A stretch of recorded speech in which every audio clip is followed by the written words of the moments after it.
Okay, hello everyone, let's start. Today's subject is female torso, so we're drawing chest and pelvis, girls and women. But first, we'll start with a warm-up. As always, I advise you to follow along, to draw along. We'll start with the simplest forms, and then go from there to forms which are a little bit more complicated. So let's start with drawing some simple potatoes. And then we'll make a section like this.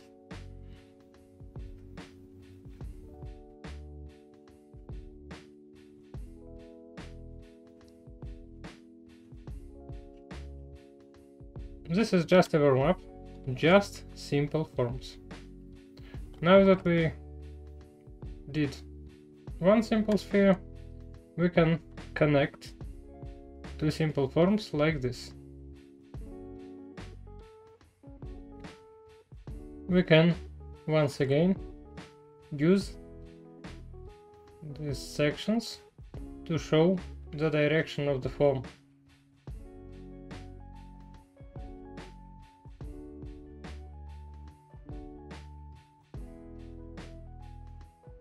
We can also make a push here, creating a fold, showing that the form is contracting here and stretching here. Let's draw more of those. We can now start by drawing a line, a guideline, which will define the movement of our spheres, or ovaloids, or whatever they are.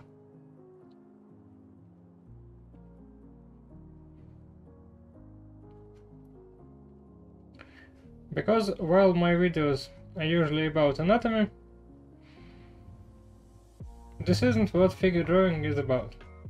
Figure drawing is about creating a 2D representation of a 3D form.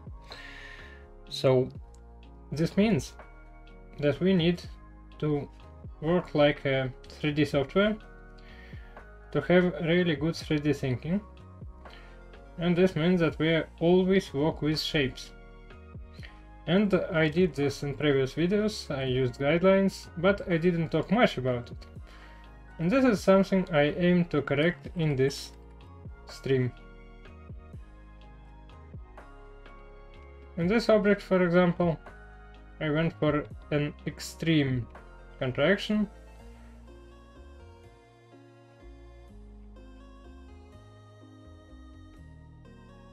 Like this.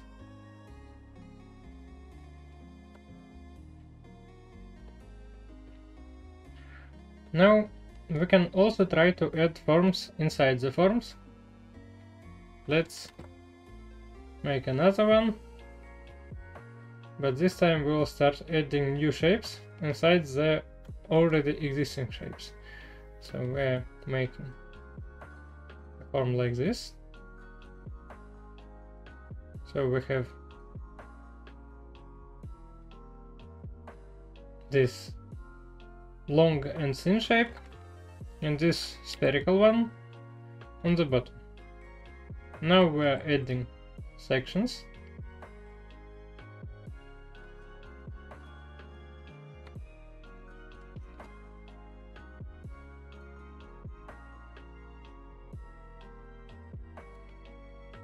And now we can add more shapes inside. For example, let's make this part more flat and then add another shape here.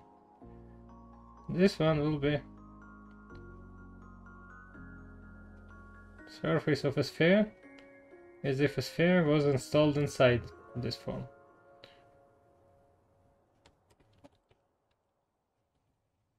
Now we can again use spherical forms here, these pear-like forms.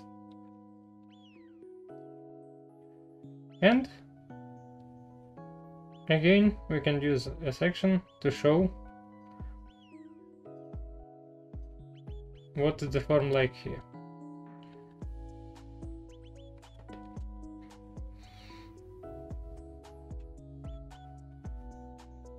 Now we can add some more sections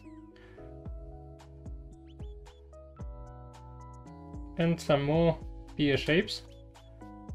And for example, we can also add drop shapes. So this looks like a droplet.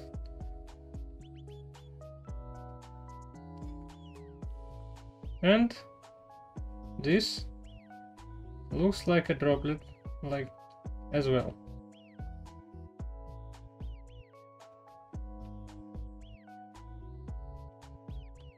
What we draw is a bunch of spheres, nothing complicated, no bones, no muscles, but already we are having here something that could be very easily turned into a figure drawing, right?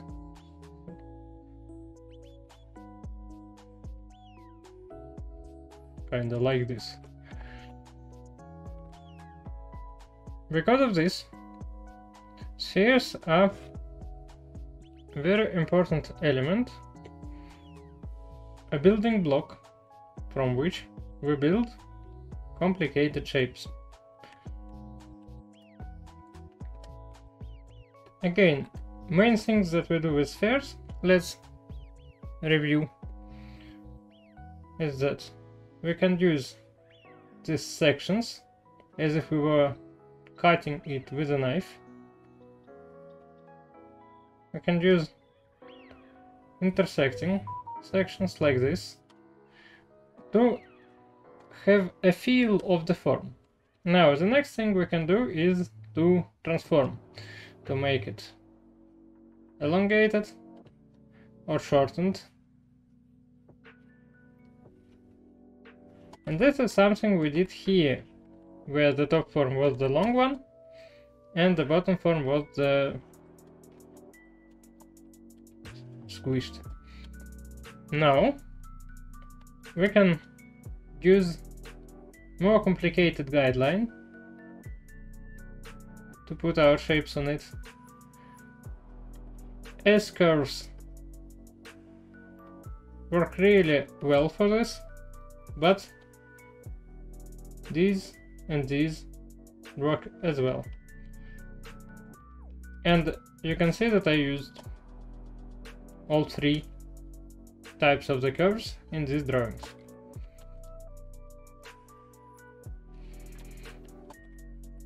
Now we also have to remember this thing, that the form can contract, can expand,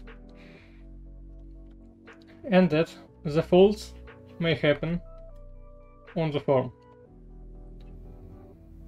So this is something like an alphabet, the letters from which we will be building our sentences, our bones and muscles. The other thing that can be used is box shapes or box forms. Now, of course, sketching boxes requires some experience usually, but it's not terribly complicated and can be learned if needed. So what we're having here is a simple box figure. We can see that this person, or this bunch of boxes, rotated their pelvis box opposing to their chest box. So there's definitely some movement going on, some action pose happening. Why are boxes useful here? Because boxes are very simple when you need to show a direction. We can see very easily here which side, which direction this form is facing, which direction this form is facing. The same for the leg and for the arm. And for example, head can also be described as a box. And when we are building box-like forms, it is usually pretty good to have guidelines in perspective. They're very rough lines that go into the general direction of a vanishing point. So for example, if the point is far away from me, I can just draw a bunch of guidelines that look like they have unified origin point. And this is enough. Now I can use them to build some sort of shape. And if you look at my previous streams and at my drawing in general, you'll notice that I occasionally use those like fillers, like I need to do some surveillance first, so I usually drop some lines and then I build a form. This is especially useful when we're projecting points. For example, the 7th rib sticks out on the form, and it's good to make lines like this to find out exactly what kind of perspective we're dealing with. So this is it for our forward, and now we can begin our main drawing.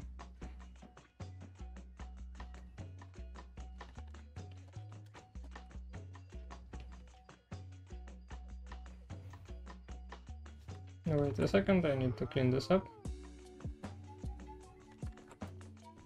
Yeah, I think this will be fine.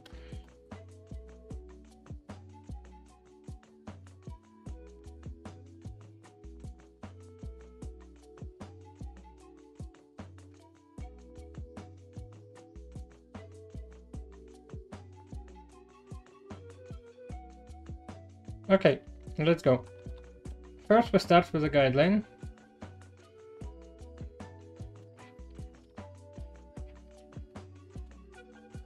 And then this is the line of shoulders and this is the line of pelvis. It's usually good to make sure that our movement of the shoulders in relation to the movement of the pelvis is interesting. For example, this here implies a tilt, and we also can see that the center of mass in this scene is uneven, because when pelvis is tilted like this, that means that one leg supports more of the weight than the other, which is of course the foundation of a classic pose, contrapposto, when we have person standing like this. So this is the direction of pelvis, this is the direction of shoulder, and they're doing something dramatical, for example.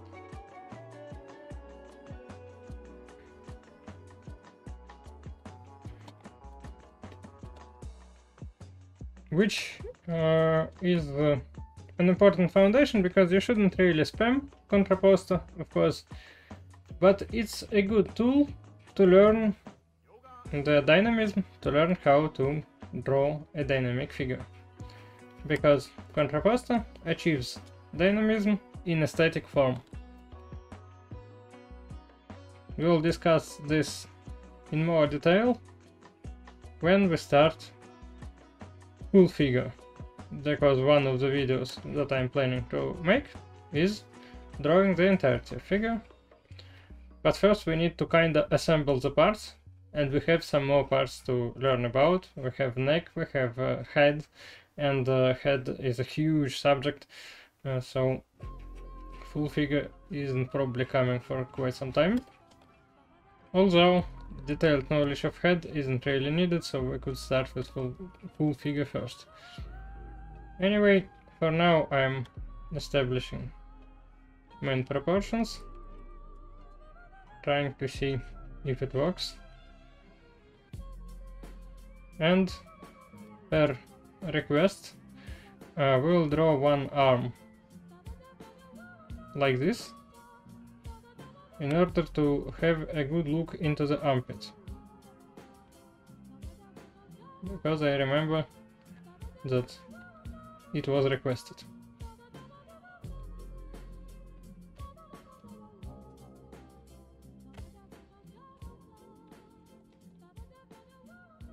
Now what we do next is define the rib cage and the pelvis with more precise lines. At this point we can also start getting a feel of the form with these guidelines.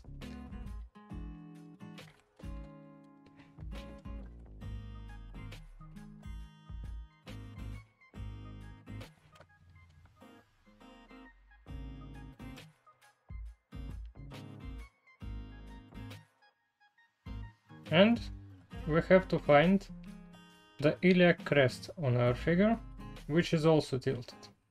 Now, the ridge of the iliac crest bone is very important when we are trying to find the lower part of the abdominal area, the pubic bone,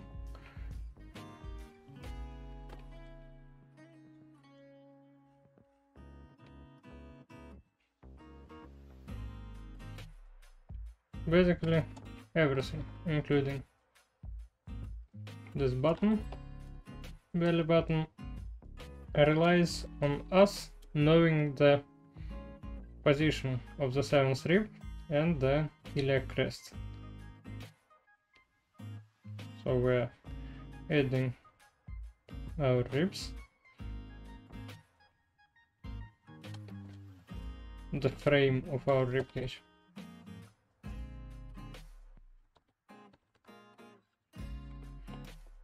You can see that for now I'm doing mostly the same things I did in the male torso.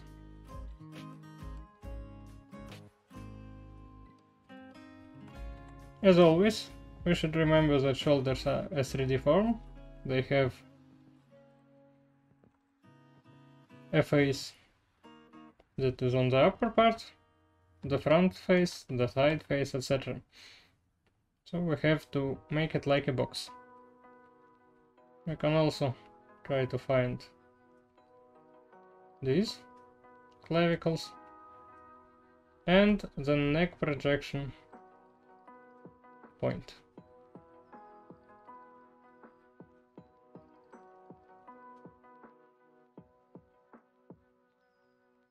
Now, because this arm goes up, we have the frontal part of the deltoid and the upper part of the pectoralis majoris form this shape, which looks like a piece of garlic. And then what we have here is the biceps, the cora brachialis, and the tricep below. Then we have the teres major and latissimus dorsi, forming this shape.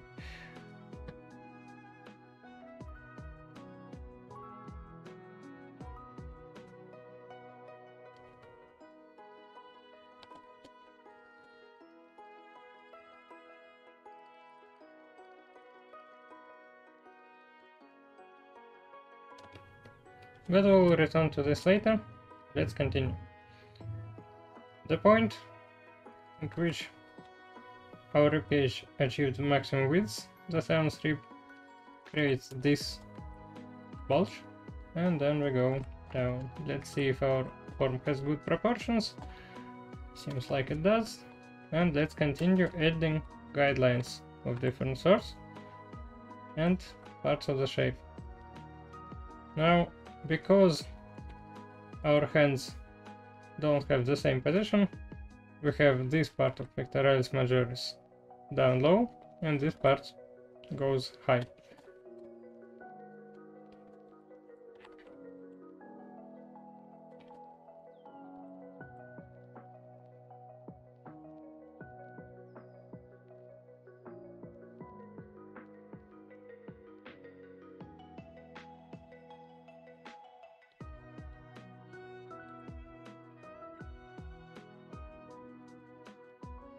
All corrections here and there.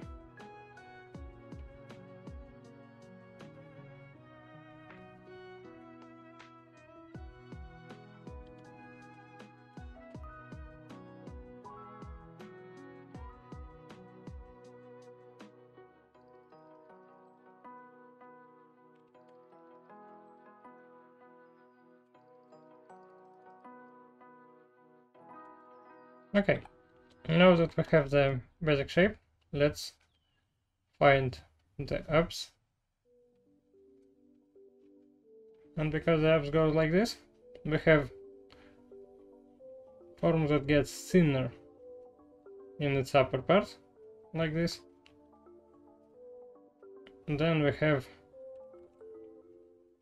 it getting bigger, so we could add two oval shapes here. So this is the thin part, and this is the bigger part. It starts here. We also can add additional faces on the sides here, and we're using a central guideline to show the direction of the form and the central line of symmetry.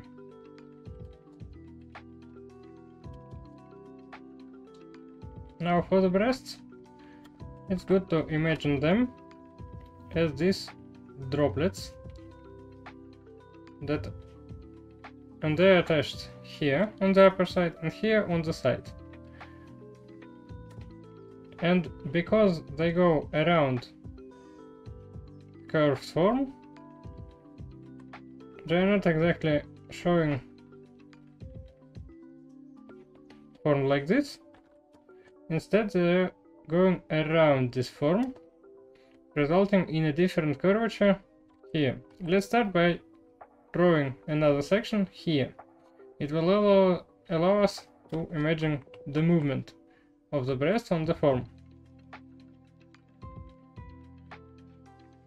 So there it goes. Now it has to attach to the center near the sternum, and it has to go around this flat part here and this not so flat part here.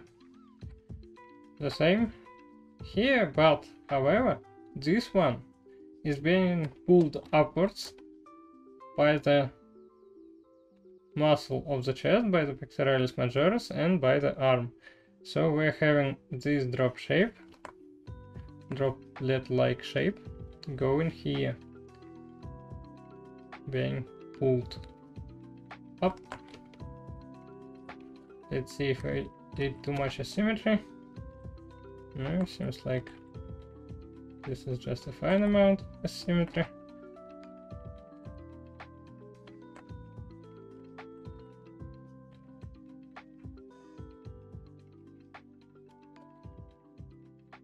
But maybe just a little lower. Now let's connect the ribcage here to the neck projection point. Why? Because we have to find the latissimus dorsi. Here it is. This area is the inside part of the latissimus dorsi, and it is participating in the arm being lifted. Then we have the teres major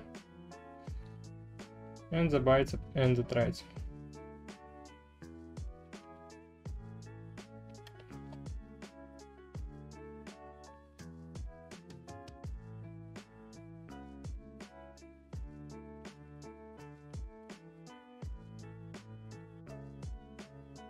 Now, of course, those are spherical, so we can create a border between light and the core shadow that goes like this. It's thin on the inside and it gets thicker on the outside. The shadow gets bigger on the outside.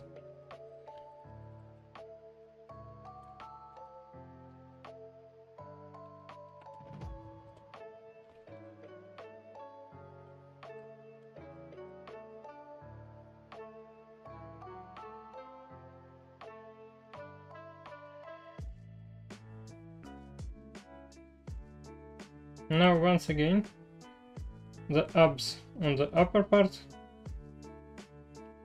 are thin, and they're getting thinner while going lower, so we have a shape like this, or like this. Then we have a plane here, a face here. This is an outer part of the rib cage, where the ribs are connected together. It creates a sort of frame here.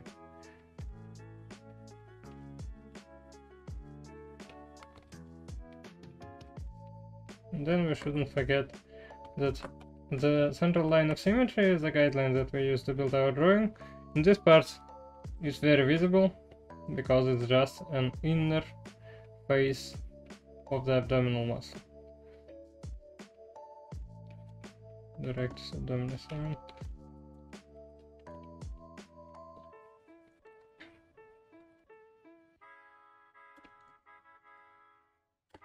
And now we have ribs as well. Let's find them.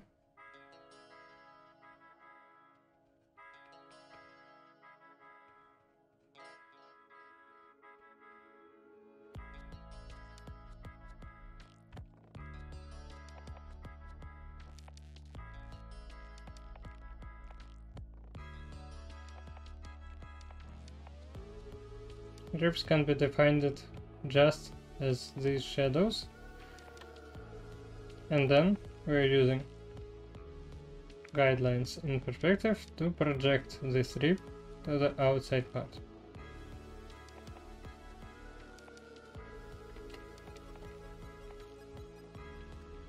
Already we have something that looks human, so we can continue defining the form.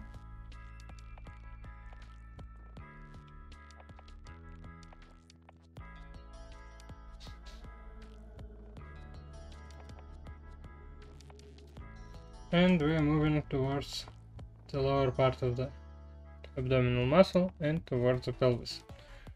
Now we have to correct proportions and move the iliac crest higher. And the pubic zone as well. We will be doing it like this.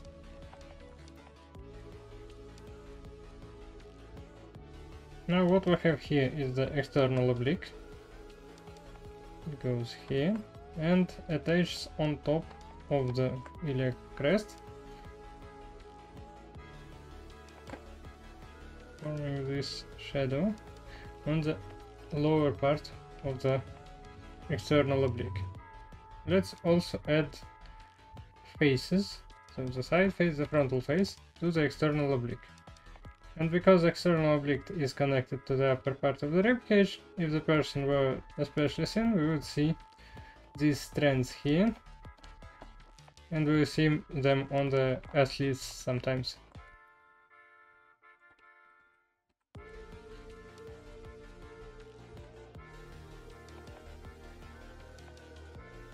Now, as I usually explain, the ribcage is a simple volume that when lighted will have its shadow, its global shadow.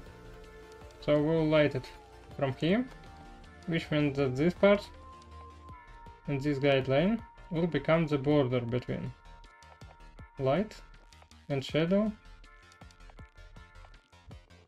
like this. So we're adding tone on the lower part of the rib cage and the abdominal muscles.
Now we can show this shadow on this side to emphasize how this volume is being pulled up and stretched upwards and to the right.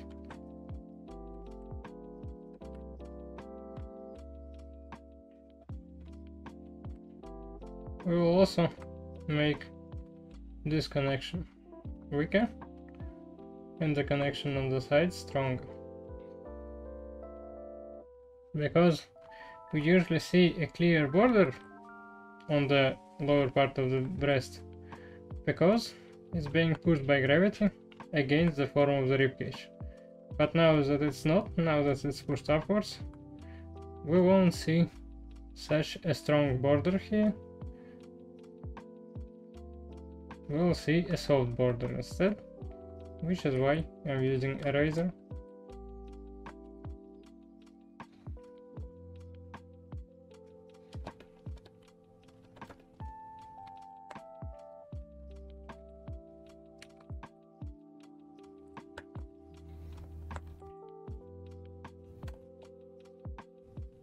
And we're continuing to describe the form by adding additional faces and creating shadows.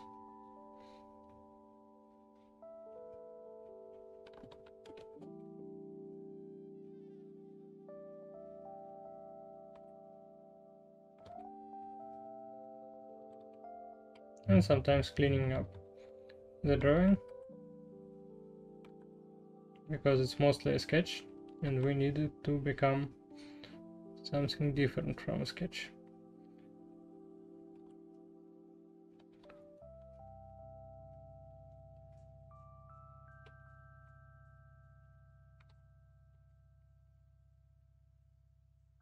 Let's add the shadow in the lower part of the abdomen.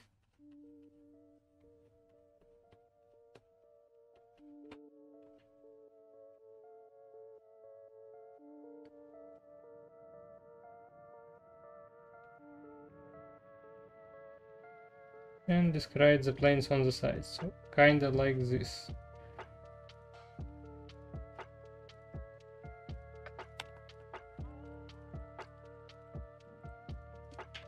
On the software, of course.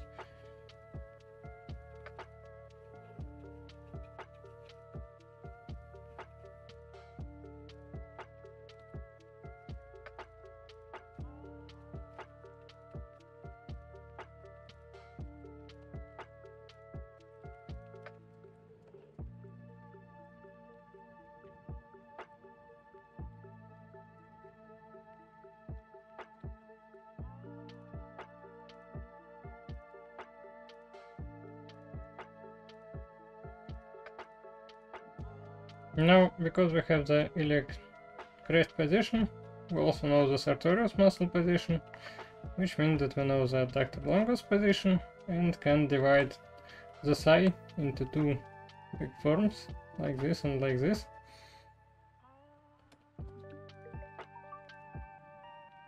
And here we're having the sartorius muscle go like this. We see much less of the inside muscles. Now what we have here is that because we know the position of the iliac crest, we actually know the position of the greater trochanter. So if the crest is here, then greater trochanter is here. And this influences the form of the hip, because the pelvis is wider in general here, but the position of the greater trochanter is the most important difference between the male and female torso shape, because the greater trochanter goes here. Some fat can also be attached here, and because of this we have wider form in general in this part of the body.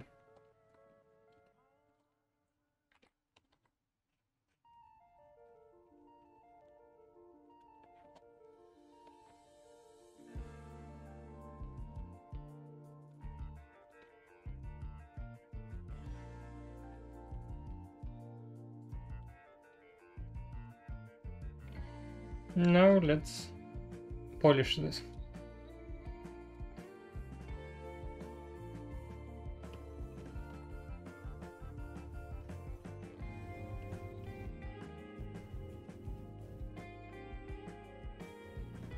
At this point I'll be speaking less and drawing more.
Oh yeah, this is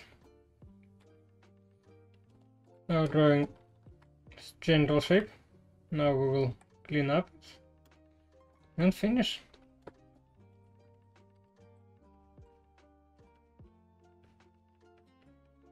We also will make sure to establish an accent hierarchy, which means that we're creating strong contrast points on the foreground. For example, this big fat line on the background isn't really good to us anymore, so we're making it thinner, and we're regulating other contrasts to make sure that the strongest contrasts are on the foreground.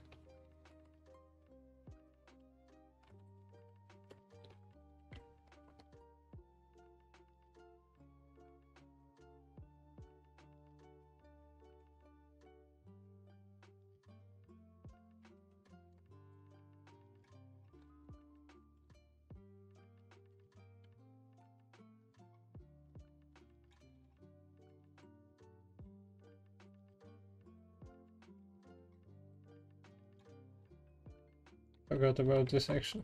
Now I have to repeat it.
Now, if we were to draw nipples, we have to use a section to find where the breast is facing, and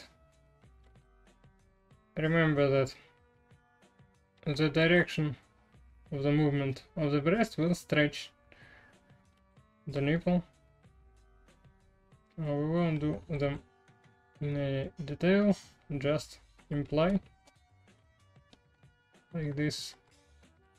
So the main thing is the direction and the position, but I won't leave them in the final drawing to retain the safe for work look.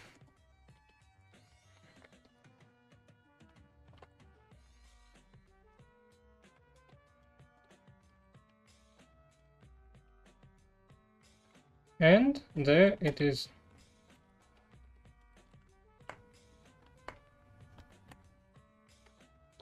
This is it. As always, thank you for watching. If you found this useful, please like and subscribe. If you are watching this on YouTube, please do the same. And if you have something to ask or something to write, please write a commentary. Once again, thank you for watching, and bye.